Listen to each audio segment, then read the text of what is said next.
ఈ ఐదింటితో మీకు సమస్త ఫలితములను ఇచ్చేస్తుంది. కాబట్టి శివలింగం చల్లబడ్డం ఊరంతా చల్లగా ఉండడమే. కాబట్టి అసలు శాస్త్రం అంది లింగ గర్భం జగత్సర్వం త్రైలోక్యంచ చరాచరం లింగ బాహ్యాత్ పరం నాస్తి తల్లింగం చ ప్రపూజయేత్. అసలు లింగమునకు బాహ్యమునందు ఏమీ లేదు. లోకములన్నీ ఆ లింగంలోనే ఉన్నాయి. మొత్తం బ్రహ్మాండాలన్నీ కలిపి లింగాకృతిలో ఉన్నాయి. ఆ లింగాకృతిలోనే మీరున్నారు, నేనున్నాను. ఆ లింగానికి పూజ చేస్తే సమస్త లోకములకు పూజ జరిగిపోయింది. ఆ దిక్పాలు దేవతలు అందరికీ పూజ అయిపోయింది. కాబట్టి లింగ పూజ చేసిన వాడు అన్నీ చేసినట్టే. వాడికి సమస్త ఫలితములు వచ్చేస్తున్నాయి. లింగా నాస్తి పరం తత్వం యదస్మాజ్జయతే జగత్ యదే తద్రూపదాం ధత్తే యదత్నలయమశ్నుతే. ఆ లింగమునందే అది ఏ సమస్త తత్వమయ్యున్నది. దానిలోంచి లోకములు వస్తున్నాయి, దానిలోంచి లోకములు నిలబడుతున్నాయి, దానిలోకి లోకములు వెళ్ళిపోతున్నాయి. అది విశ్వేశ్వరుడై ఉన్నాడు, విశ్వనాథుడై ఉన్నాడు, విశ్వనాథ లింగమై ఉన్నది. మీరు చూడండి, సాధారణంగా మనం శివాలయంలోకి వెడతాం. శివాలయంలోకి వెళ్ళినప్పుడు 8 కనపడతాయి మీకు. అంటే లోపలికి వెళ్ళినప్పుడు శివలింగ దర్శనం ఒక్కటే చేస్తుంటారు. తెలియక శివలింగమునందు ఒక అపచార ధోరణి మనం చేస్తుంటాం. ఏమిటో తెలుసా అండి? శివాలయం గోడకు ఆనుకోవడం, దేవాలయాల్లోకి వచ్చి గోడలకి ఆనుకోవడం, దేవాలయాల్లో ఉన్న స్తంభానికి ఆనుకోవడం తెలియక, తెలిసితే పాపం చేయరనుకోండి. అది తెలియకపోతే దాని ఎందుకు దోషం లేదు. తెలుసుకున్న తర్వాత చెయ్యరు కూడా. చెప్తే సాత్వికులు వెంటనే వాళ్ళు మార్చుకుంటారు. అవి కూడా ఈశ్వర స్వరూపమే అయి ఉంటాయి. మీరు దేవాలయం గోడ దగ్గరికి వెళ్ళి ఇది శివాలయంలో లింగం ఏం కాదు కదండి అని చెప్పి ఆ గోడని కొట్టారనుకోండి, నిష్కారణంగా శివుణ్ణి కొట్టినట్టే లెక్కేస్తారు మిమ్మల్ని శాస్త్రంలో. ఎందుకో తెలుసా అండి? శివాలయమునందు 8 రూపాల్లో లింగం ఉంటుంది. అందుకే పూర్వం పెళ్లిళ్ళు కానీ ఉత్సవాలు కానీ జరిగితే ధ్వజస్తంభం ఎక్కడి వరకు కనపడుతోందో అక్కడ మేళతాళాలు ఆప్ చేసేయాలి. ధ్వజస్తంభం కనపడింది అనుకోండి అంటే అక్కడ పరమాత్మ ఉన్నారు, అక్కడ పరమాత్మ ఆలయం ఉంది. కాబట్టి నువ్వు చేసుకునే పెళ్లి మేళతాళాలు ఆయనకి ఆయనకి భంగం చేయకూడదు. ఆయన అనుగ్రహంతో జరుగుతోంది. మళ్ళీ ధ్వజస్తంభం కనపడనంత దూరం వెళ్ళాక మేళం చేయాలి. అందుకే అన్ని ప్రాకారాలు కూడా ఉండేవి. అలా కొంచెం వెళ్ళేటప్పటికి ఇంకా లోపల మూర్తి దగ్గరికి అసలు వినపడదు. అంతంత ప్రాకారాలతో ఆగమం ప్రకారం అన్ని గోడలతో అంతంత పెద్ద పెద్ద ఆలయాలు కట్టేవారు. ఒక్క ఆలయం కట్టాలంటే ఎన్ని సంవత్సరాలు పట్టేదో పూర్వం. ఆగమం ప్రకారం నిర్మాణమైనటువంటి దేవాలయాల లోపలికి వెడితే మీరు అరుణాచలేశ్వరుడి దర్శనానికి వెళ్ళండి, ఒక ఊరంతా తిరిగేసినట్టే. అంత లోపలికి వెళ్ళాలి. మీరు ఒక్కసారి చిదంబరంలో శివలింగ దర్శనానికి వెళ్ళండి, ఎంత లోపలికి వెళ్ళాలో, ఎంతంత ప్రాకారాలో. శాస్త్రం అంది ఆ శివుడు 8 రూపములుగా ఉన్నాడు. అదే మొట్టమొదటిది గోపురము. ఆలయ ద్వారం దగ్గర పెద్ద పెద్ద గోపురాలు ఉంటాయి. అందుకే పూర్వం మహారాజులు కష్టపడి గోపురాలు కట్టారు. శ్రీశైలంలో కృష్ణదేవరాయల వారు ఓ గోపురం కట్టారు. ఆ శివాజీ గోపురం అని ఓ గోపురం కట్టాడు. ఎందుకో తెలుసా అండి? గోపుర నిర్మాణం చెయ్యడం అంటే అది శివాలయం కట్టేసినట్టే. గోపురముగా శివుడే, గర్భాలయ శిఖరముగా. ఈ గోపురం కాకుండా మళ్ళీ మీరు లోపలికి వెళ్ళిన తర్వాత గర్భాలయానికి పైన శిఖరం ఉండి దాని మీద త్రిశూలం ఉంటుంది. విష్ణాలయం అయితే ఓ సుదర్శన చక్రం ఉంటుంది. కాబట్టి ఆ గర్భాలయము యొక్క శిఖరము అది శివుడే. అందుకే మనకి పూర్వం విమాన వెంకటేశ్వరుడిని ఇప్పటికీ వెంకటాచలంలో ఉంటుంది. విమానంలో ఉండేవాడు. మీరు లోపలికి వెళ్ళిన తర్వాత ఏదో వార్త తెలిసిందనుకోండి, తొందరగా బయటికి వెళ్ళిపోవాలి. లోపలికి వెళ్ళి దర్శనం చేసుకోవడానికి వీలు లేనంత జనంతో నిండి ఉందనుకోండి, అప్పుడు మాత్రమే ఉపయోగించడానికి శిఖరంలో మళ్ళీ లోపల ఉన్నవాడి మూర్తి అక్కడ పెడతారు. పెడితే విమానంలో దర్శనం చేసి వెళ్ళిపోయేవాడు. విమానంలో మూర్తికి లోపల ఉన్నటువంటి ధ్రువమూర్తి అభేదం ఆగమంలో. అందుకే ఇప్పటికీ వెంకటాచలంలో విమాన వెంకటేశ్వరుడి దగ్గరికి వచ్చేటప్పటికీ వెంకటేశ్వర స్వామి వారి పల్లకి ఆపుతారు ఒకసారి.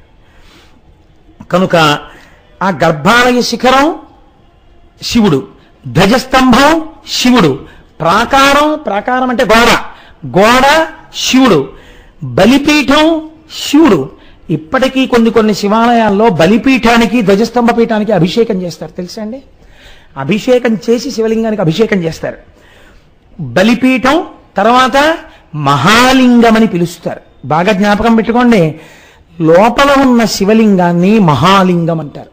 ఆ శివలింగం మీద ఇలా కొన్ని కొన్ని గీతల్లా ఉంటాయి. మీరు పెద్ద పెద్ద దేవాలయాలకు వెడితే ఇలా లింగాలు ఇలా సారికలు ఉంటాయి. నేను భీమవరంలో ఉపన్యాసాలకు వెళ్తే ఒక దేవాలయానికి తీసుకెళ్లారు. శివలింగం అంటే ఎంత శక్తివంతంగా ఉంటుందంటే, రాజరాజ నరేంద్రుడు రాజమండ్రి నుంచి గుర్రం మీద వెళ్ళిపోతున్నాడు సైన్యంతో. ఒక పెద్ద పాము అడ్డొచ్చి ఆ గుర్రాలు ముందుకు వెళ్లకుండా వెనక్కి తరిమింది. రాజరాజ నరేంద్రుడు చీకటి పడిపోతోంది, పాము ఎందుకు ఇలా అడ్డొస్తోందని వెనక్కి తిరిగి వెళ్ళిపోయాడు రాజమండ్రి. మర్నాడు మళ్ళీ అదే ప్రాంతం దగ్గరికి వచ్చేటప్పటికి ఆ పాము పడగబట్టి నిలబడింది. ఈ పాము నాకేదో చెప్పబోతోందని, మహానుభావ సుబ్రహ్మణ్య నిన్ను నేను అనుసరించి వస్తాను, ఏం చూపించాలనుకుంటున్నావు అన్నాడు. ఆ పాము అలా పాకుతూ వెళ్ళింది. ఏ ఊరయ్యా సత్యనారాయణ? అది మైనస్ మార్కులు వేసేసానయ్యా నీకు. కాబట్టి ఆ పాము పాకుతూ వెడితే ఆ తణుకు దాటగానే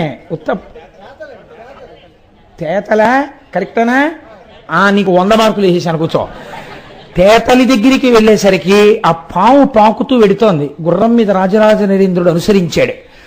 అది ఒక పెద్ద డొంకలాంటి దాని దగ్గరికి వెళ్ళి అదృశ్యమైపోయింది. అక్కడికి వెళ్ళి ఆకులవి తీశారు. తీస్తే స్వయంభూలింగం ఉంది అక్కడ. 2 నందులు ఒకే పీఠం మీద ఉన్నాయని గుడి కట్టాడు. మీరు చూస్తే ఆశ్చర్యపోతారండి. ఇంత శివలింగం మీరు వచ్చారు కదమ్మా, ఆ శివలింగం దాని మీద మచ్చలు ఉంటాయి, ఇలా సూత్రాల్లా ఉంటాయి. వాటిని ఏమంటారో తెలుసా అండి? శివలింగం మీద అలా ఉంటే గీతలు. చాలామంది అడుగుతుంటారు, ఏమిటండి ఆ గీతలు ఏమిటండి శివలింగం మీద అంటుంటారు. వాటిని బ్రహ్మసూత్రములు అని పిలుస్తారు. శివలింగం మీద గీతలు ఉంటాయి. అవి సాధారణంగా స్వయంభూలింగాల మీద ఉంటాయి. కొన్ని చాలా గొప్ప గొప్ప ప్రతిష్టలు జరిగిన చోట శివలింగాల మీద ఆ బ్రహ్మసూత్రాలు ఉంటాయి. కాబట్టి దాన్ని మూలలింగము అని పిలుస్తారు. శివాలయంలో ఉన్న లింగాన్ని మూలలింగ దర్శనం చేశారా లేకపోతే మహాలింగ దర్శనం చేశారా అని అడగాలి. మూలలింగము, చండీశ్వరుడు ఒక లింగము. ఇవి కాకుండా అర్చక స్వామి ఒక లింగము. అందుకే నందికి శివుడికి మధ్యలోకి అర్చకుడు ఒక్కడు వెళ్ళవచ్చు. ఎందుకంటే లింగమే వెళ్ళినట్టు లెక్క. అర్చకుడితో కూడా గట్టిగా మాట్లాడకూడదు. అర్చకుడు ధూర్తుడైనా సరే మీరు అక్కడ ఏం దెబ్బలాడడం అవి చేయకూడదు, వచ్చేయాలంతే. అర్చకుడు కూడా శివస్వరూపం అని చెప్పింది శాస్త్రం. 8 రూపాలుగా శివలింగం ఉంటుంది. అయితే మీరు ఇక్కడ ఒక్క విషయాన్ని శివలింగం విషయంలో గమనించాలండి. ఆశ్చర్యం ఏమిటవుతుందంటే, లింగంలో కొన్ని స్వయంభూలింగాలు తాము ఎందుకు ఆవిర్భవించాయో ఆ మచ్చలు తమ మీద పెట్టుకుంటాయి. అప్పుడు అవి ఏం చేస్తాయో తెలుసా అండి? ఆ క్షేత్రము యొక్క పేరు శివలింగానికి వచ్చేట్టుగా మార్చుకుంటాయి. ఇది చాలా చిత్రంగా ఉంటుందండి అసలు ఆ శివలింగాలు, ఆ శివాలయాల యొక్క వ్యవస్థ. మీకు నేను ఇలాంటి దాంట్లో ఒక ఉదాహరణ ఇవ్వగలను. మీరు చూడండి, శ్రీకాళహస్తి అనే ఒక క్షేత్రం. మీరు శ్రీకాళహస్తిలో అంతరాలయ దర్శనానికి వెడితే కర్పూర హారతితో మీకు చూపిస్తారు. పైన మీరు జాగ్రత్తగా చూస్తే పడగలు కనపడతాయి, పైన పాము ఉంటుంది. కొంచెం మధ్యలోకి వచ్చిన తర్వాత చూస్తే ఏనుగు కనపడుతుంది. కింద పీఠం దగ్గర పెట్టి చూస్తే సాలెపురుగు కనపడుతుంది. ఆ మూడిటికి మోక్షం ఇచ్చినటువంటి ఆవిర్భావలింగం ఉంది కనుక ఆ శివలింగం మీద ఈ 3 మచ్చలు ఉంటాయి. అందుకే దాన్ని కాళహస్తీశ్వర లింగం అంటారు. కానీ మీరు మూలలింగం అని పిలవచ్చు, తప్పేం లేదు. లేదా మహాలింగం అని పిలవచ్చు. ఇప్పుడు 3 మచ్చలతో కాళహస్తీశ్వర లింగం అండి అంటారు. అలాగే తిరుపతికి దగ్గరలో గుడిమల్లాం అనే క్షేత్రం ఉంది. మీరు ఆ గుడిమల్లాం వెడితే అక్కడ ఒక గమ్మత్తు ఉంటుంది. చతుర్ముఖ బ్రహ్మగారు ఒకానొక సమయంలో శాపవశాత్తు చిత్రసేనుడు అనబడేటటువంటి ఒక గంధర్వుడిగా జన్మించాడు. బ్రహ్మగారు శివలింగము యొక్క ప్రారంభమునందు ఆదియందు ఉంటారు. ఇంకొంచెం పైకి చూస్తే మధ్యలోకి వెళ్ళేటప్పటికీ శ్రీ మహావిష్ణువు పరశురాముడిగా ఉంటాడు. అక్కడ పరశురామ ప్రతిష్ఠా లింగం. పైన చూస్తే శివుడు ఉంటాడు. కాబట్టి ఇప్పుడు ఆ లింగాన్ని గుడిమల్లాంలో లింగం ఇది పరశురామ లింగం అని, బ్రహ్మలింగం అని దాన్ని పేర్లు పెట్టి పిలుస్తుంటారు. ఆశ్చర్యం ఏమిటో తెలుసా అండి? గుడిమల్లాం శివలింగం దగ్గర అభిషేకం జరిగే చోట మీరు వెళ్ళి అడిగితే చూపిస్తారు. పక్కన ఒక చిన్న గుండం లాంటిది ఉంటుంది, ఉండి దాని మీద మూత పెట్టేసి ఉంటుంది. ఎక్కడ నుంచి వస్తుందో తెలియదు. ఊళ్ళో ఎక్కడ నీటి చుక్క ఉండదు.